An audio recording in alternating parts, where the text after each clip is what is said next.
Magandang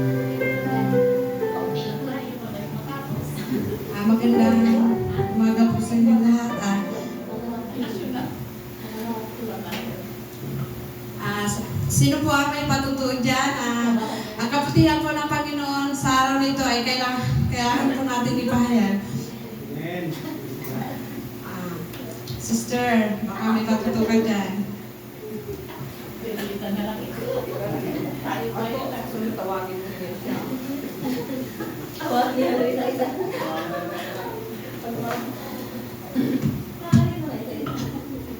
Amen, praise God, hallelujah, mabuti ang Diyos sa ating mga kapatid sa araw na ito.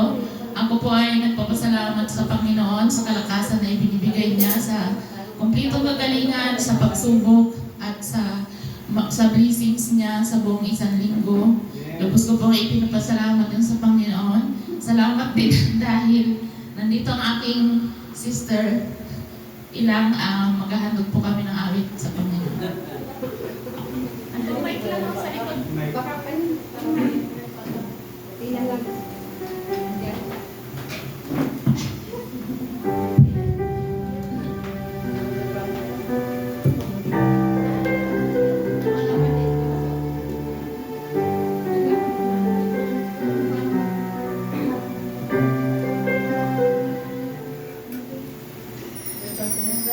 Hindi ka naman sipin mo kaya, kaya ka ng araw.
God.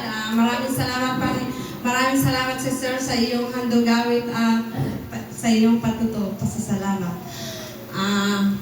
Sino pa dyan na may patutuo or pasasalamat sa Panginoon? Sister, tayo na dyan.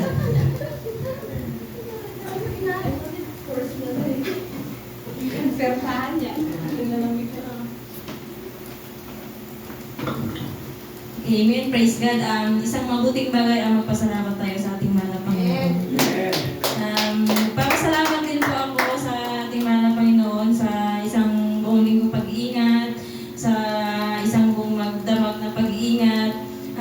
Pagising natin sa umaga, may hininga tayo, buhay tayo. Isang mabuting bagay na po yun natin ipagpasalamat sa ating mahal na Panginoon. Salamat sa Lord sa mga pag-provide ng mga pangangailangan namin. Ang Lord ay hindi nagulang, sobra-sobra pa magbigay. Handugan ko po siya ng awit na tagpuan.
salamat sa Panginoon at sa iyong patuto at hanugawit.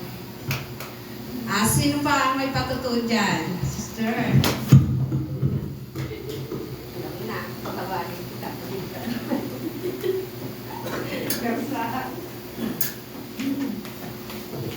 Ayan, praise God. Ako ba'y bumabati na isang mapagpalang umaga sa inyo lahat at higit pagbati ito dyan sa ating pinakamahalaga. Gusto ko lang po pasalamatan ng Panginoon sa paggabay at pagtulong po talaga sa akin na maka-enroll kasi ilang araw po talaga yung balik-balik ko doon. Maliban sa tuition, sobrang laki na po talaga ng pamasahe na balik-balik. Tapos hanggang sa yun po, last day na lang po ng Friday po yung last enrollment. Tapos hindi na po, nagapila po kami kasi hindi po talaga nakayanan ng time. Nagdagdag po ng 2 araw. Tapos nagbalik na naman po ako ng Lunes. Tapos makapon na lang po ako doon. Tapos wala na naman po nangyari. Tapos pagka-Martes po, inagahan ko lang po talaga. Tapos nagpila ako doon. Pagpila ko po, siguro mga hanggang umaga, 7 hanggang nabutan po ako doon ng sakto na po talaga na sana ako na yung iba i-enroll. Sakto din po nag-cut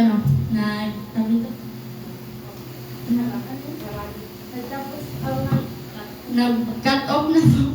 Nag-cut off na po. Tapos tinawanan po ako ng mga tao doon. Naswerte yung mga daw po kasi ako na, tapos bago pa nag-cut off. Naghintay na naman po ako, hindi na po ako nagtayo tayo doon talaga. Sabi nga ni Mama, tayo daw na magkain. Pero nagbili lang po ako ng tubig, tapos balik na naman ako doon. Doon talaga ako nagtambay ba. Tapos nanalangin ako sa Panginoon na sana bago nga po matapos yun, maka-enroll lang ako. Tapos yun, habang naka-ano ko doon, sige ako panalangin sa mahal na Panginoon na tulungan niya rin po ako kasi sobrang dami po talaga ng requirements. Yung nag-enroll po talaga sa amin kasi sobrang higpit, dami yung pong kailangan. Siya lang naman po yung ganun, pero yung ibang nga po hindi. Kaya sa amin, sa sobrang dami namin, napunta po talaga kami ng ganun dumagdag ng 2 araw para lang makapag-enroll. Tapos yun nga po, pag-upo ko doon, hindi pa po ako nag-enroll. May dumagdag, may sumingit na naman po ng siguro mga 5. Tapos sabi nga nila, dapat ikaw na po, ikaw na yung tumayo. Kasi wala pa ako nagawa kasi yung mismo nag-enroll po na teacher, siya po yung may gusto nun na yun nga daw po muna. So naghintay na naman po ako. Tapos yung ako na nga po mag-enroll doon, yun naman. May problema na naman po kasi yung laptop na wala daw po signal. Tapos gi-evaluate niya ako, tapos yung mga papel na iniwan doon. Tapos sabi niya, magbalik ka sa akin, may requirements pa nga daw pa akong kulang. Tapos labas na naman ako. Tapos balik na naman ako sa kanya, pila na naman ako. Pagdating doon, tapos sabi niya nga po, may kulang pa rin daw po. Pero tama na talaga yung requirements ko. Tapos alis na naman ako, labas na naman ako. Tapos sabi niya nila, sige balik-balik. Sabi ko, huwag ko yung basta teacher na to. Sabi ko, nakailang balik-balik na ako. Tapos yun, nagpila na naman po ako doon. Tapos sabi ko, pinaglaban ko po talaga sa kanya. Sabi ko, ma'am, ito nga lang po talaga. Sabi ko, wala naman po akong ibang kulang. Tapos sabi niya, sige, nagbayag na lang din po siya. Tapos sabi niya, maglipat ka doon sa isang teacher. Sabi niya, doon ka magpa-enroll. Lipat na naman po ako doon. Tapos yun, i-evaluate naman po ako ng isang teacher. Tapos pag nagbalik na naman po ako sa director office. Tapos balik na naman sa kanya. Tapos bila na naman po sa taas. Sobrang dami po talaga ng bila. Grabe na po talaga yung pagod ko ng time na yun. Wala po akong ibang nilapitan kundi ang ating mahal na Panginoon. Tapos nakawin po ako na naka-enroll. Pero hindi pa po tapos. Pero pagbalik ko nga po ng Miyerkules, nakuha na lang po ako ng siwaro. Pero wala po akong ibang tinataas sa buhay ko kundi ang ating mahal na Panginoon.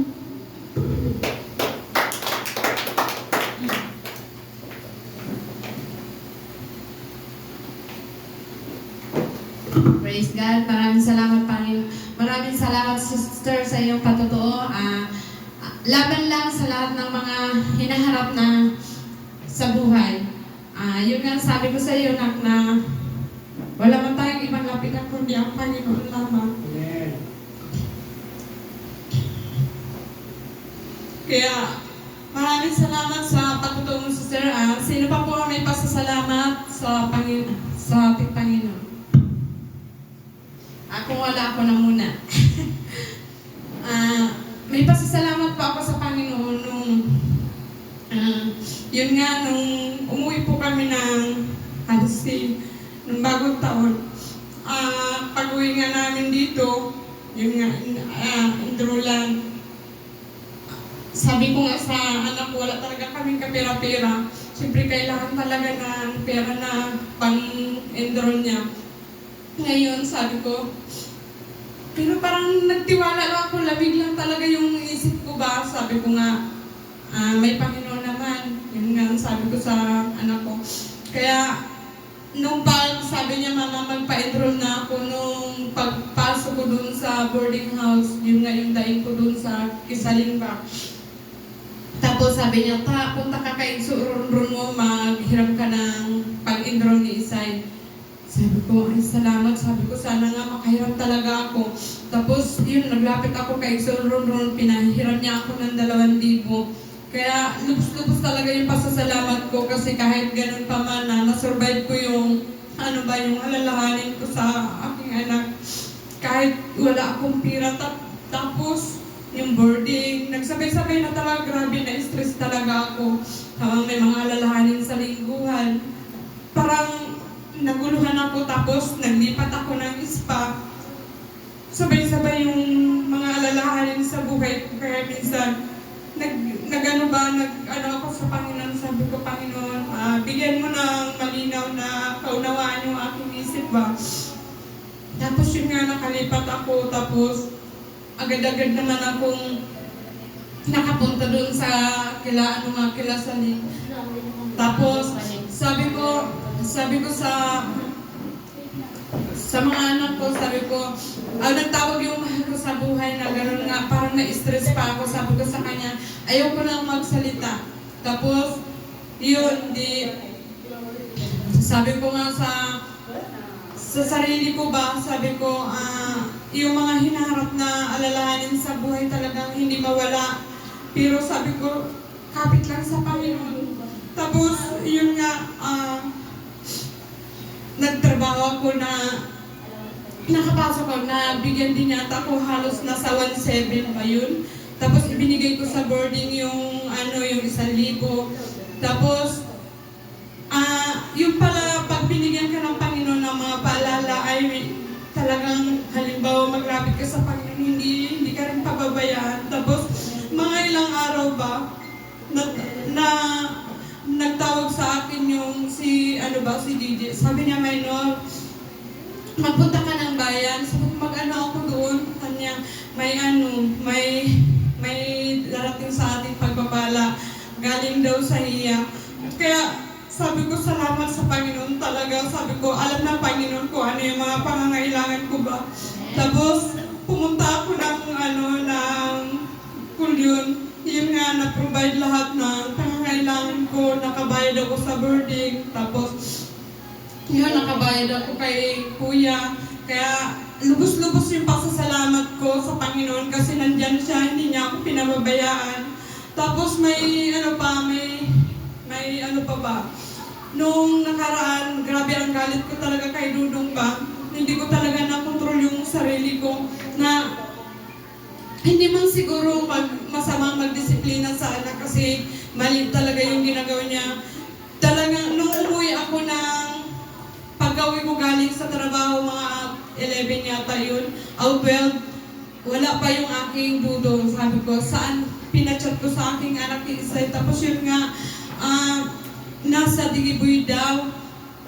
Grabe talaga ang galit ko. Tapos parang wala na talaga, parang galit na talaga ako. Doon nagpunta na ako, nag-abang na ako sa kalsada ng tricycle para puntahan ko siya sa Digiboy. Buti na lang, sa sobrang galit ko talaga nung yung pala yung bumaba doon sa harap ko.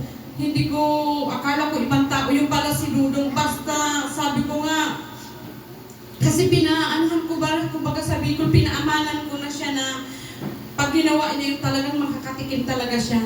Yun nga, talagang ginawa ko, pinag-isipan ko na gawin ko ba, saktan ko ba siya o ano, pero talagang ginawa ko talaga, pinatunayan ko siyang sa kanyang ginawa ko talaga, sinapok-sapok ko talaga, sinunto ko siya hanggang nakapasok ng boarding, hanggang yun nga, pagdating sa boarding, pinalo ko pa talaga siya, pinadaba ko talaga siya, sabi ko, doon man ang sakit ng kalooban ng bilang isang nanay, pero sabi ko dapat disiplinahin talaga kasi kung hindi ko gawin yun, parang sa sabi niya, hindi man yung ginagawa ni mama. Kaya sabi ko sa kanya, pagtayo niya, sabi ko sa kanya, Dong, sino ba ang magulang na hindi nagpapalo ng anak na ayos naman ang ginagawa? Tanungin kita. Tapos yun, nagsagot nga din siya, nag-iyak. Tapos, siyempre nga, nasaktan ko siya. Ano yung mga kapatid nung pinatay na ng anak ko yung ilaw. Basta nag-iisip din ako ba, grabing iyak ko, ang awa ko nandoon, pero hindi ko pinakita sa kanya na naawa ako. Kasi sabi ko, masasanay. Tapos pagka kinaumagahan yun, parang hindi rin ba siya nagtanim ng sama ng loob sa akin. Rin siya, mama, sabi niya, pahingi ako ng baon. Bilang isang nanay talaga nandoon ba yung awa mo sa anak mo, pero kailangan talagang disiplinahin ng anak. Ako kasi, ang ano ko ba sa mga anak ko, babae man o lalaki, pag alas 6 talaga ng hapon, gusto ko nasa bahay na yan, kahit maliliit pa yan sila. Kaya, buti na lang, itong isa ko hindi layasan, kaya kung isang layasan din, aywan ko lang. Kaya sabi ko sa kanila, magtangkad man sila sa akin o ano, basta nandiyan sa pamamahay ko, ako pa rin ang masunod. Sabi kong ganun. Kaya doon po ang pasasalamat ko sa Panginoon na sa kabutihan niya, sa mga paalala niya sa akin. Kaya handugan ko po ng awit.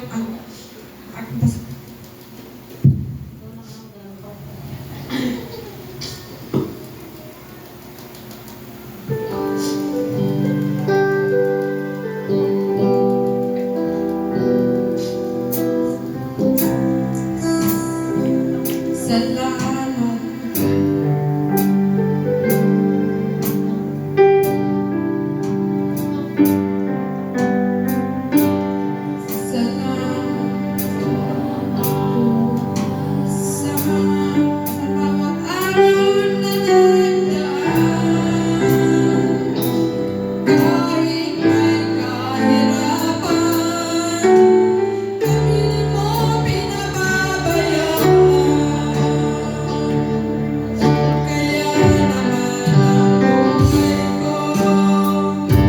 Ikaw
sister, sino pa po may pasasalamat sa Panginoon?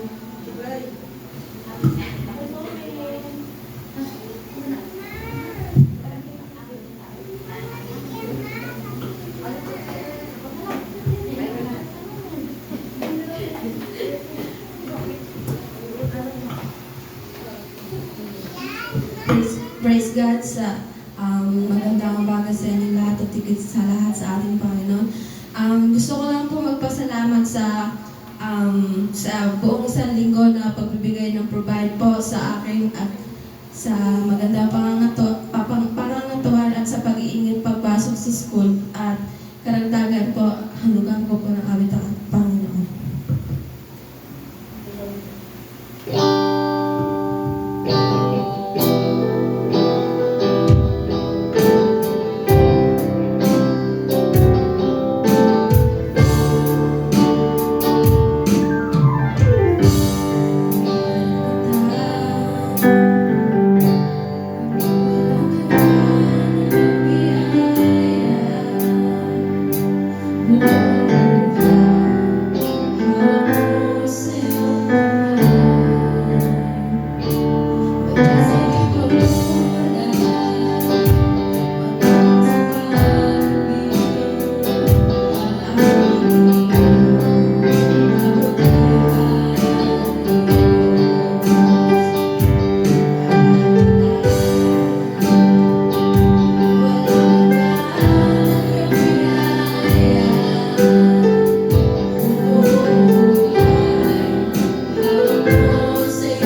Praise God. Maraming salamat, sister, sa iyong handog awit sa Panginoon. Sino pa po ang may pasasama? And praise the Lord mga kapatid, nais ko lamang pong pasalamatan ng Diyos sa kabutihan niya sa aking buhay mga kapatid. Bagaman may pagkukulang ako sa Kanya, lalo na sa pagsamba nga, sa pag-worship sa Kanya. Actually mga kapatid, kakauwi ko lang sa trabaho, wala pa akong tulog, pero ayun, karagdagang pasalamat, awitan ko po siya.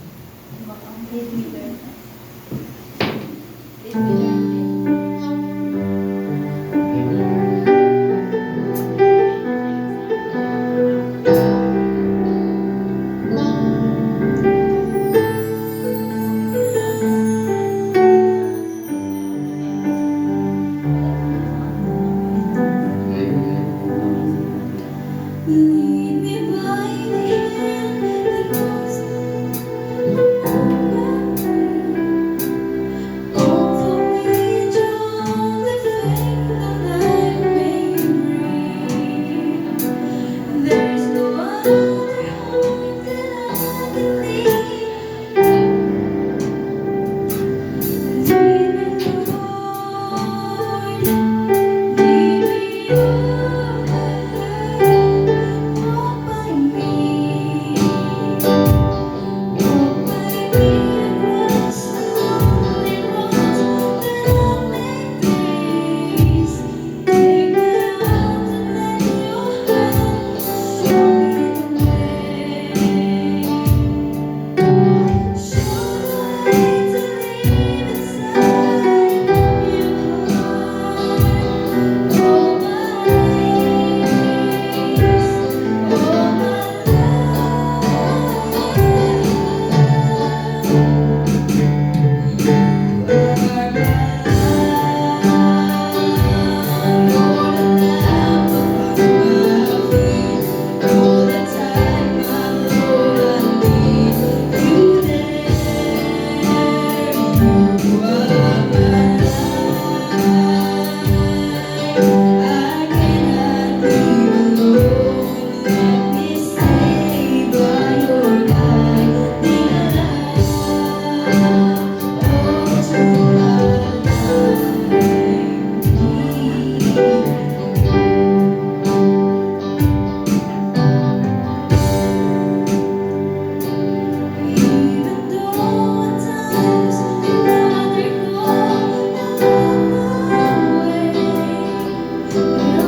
days, all my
Praise God.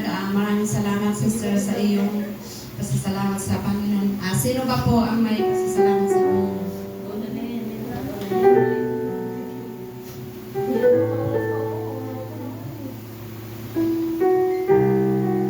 Kung wala na po, ibinibigay ko po ang panalangin kay Brad, kay Pastor Arlene. Manalangin tayo mga kapatid. Salamat salamat, Lord, sa mga buhay na patutuko na aming napakinggan, maging ang mga awiting mga kalangit na itinabili Diyos ng kalakasan sa bawat isa, Panginoon. Salamat. Bigyan mo pa kami ng maraming pa, Panginoon, buhay na patutuko upang ang bawat isa sa amin magkaroon ng kalakasan. Ipapatunay na ikay buhay, hindi patay, Panginoon. Salamat sa mga ginituang ito, Diyos. Salamat sa pangalan ni Jesus. Amen. Amen.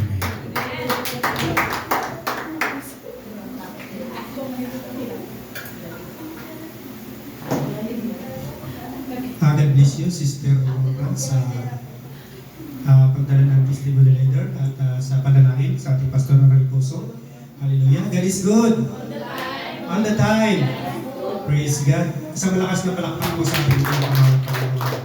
Hallelujah. Purihin po ang Diyos. At tayo po'y narito na sa pagbibigay ng mga handog, mga kaloob, mga minamahal kong mga kapatid, ikasampung bahagi at handog na ito po ay bahagi ng pagsamba natin sa ating pinakamahal na Panginoon sapagkat ang Diyos po ay mabuti sa bawat isa sa atin na kung paano po ang ating lakas, ang ating hininga ay galing po sa Kanya, mga minamahal kong mga kapatid. Kaya dapat lang na ibalik natin para sa Kanya sapagkat kung wala siya, wala rin po tayo, mga minamahal kong mga kapatid. Hallelujah.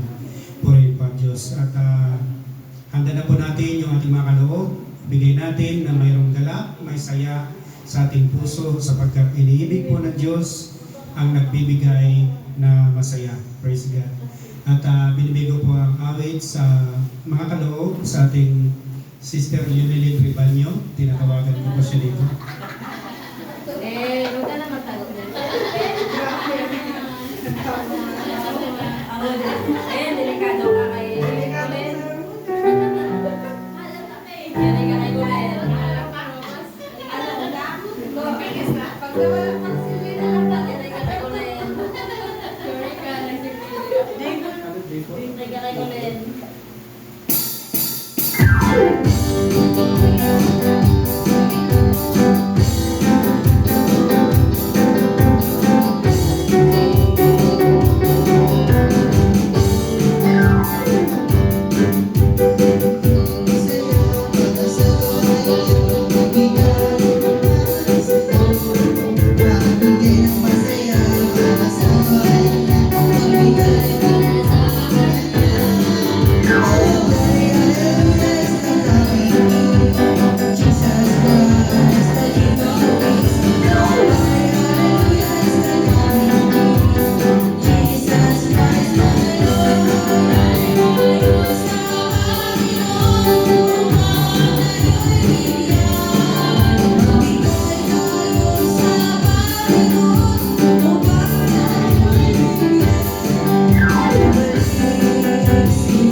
God bless you, Sister, sa pagdala ng awiting makalangit para sa mga kaloob. Tayo po ay manalangin, pasalamatan po natin ang mga kaloob. Panginoon Diyos na makapangyarihan sa lahat, marami pong salamat, Ama, sa iyong mga anak na nagkaloob ng kasampung bahagi at handog. Ingatan niyo po sila, mahal na Panginoon, sa kanilang mga hanap buhay, alam ang kanilang hawakan, ang kanilang kamay, mahal na Panginoon, yung pagpalain, mahal na Panginoon, maging sa negosyo man, sa dagat man, mahal na Panginoon, praise God, maraming po salamat, mahal na Panginoon, sa iyong gabay, sa bawat isa sa kanila, mahal na Panginoon, na tapat na nagbibigay sa iyo. Maraming po salamat, mahal na Panginoon, ang natin ito aming binabalik sa iyo, sa pangalan ng Panginoon Jesus, na aming tagapagligtas. Amen. Praise God. Hallelujah.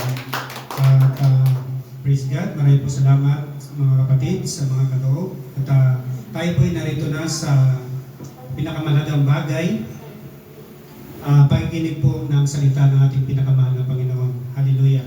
Handa na ba tayo makinig ng salita ng Diyos? Amen. Praise God. Excited na ba tayo? Amen. At ngunit bago yun,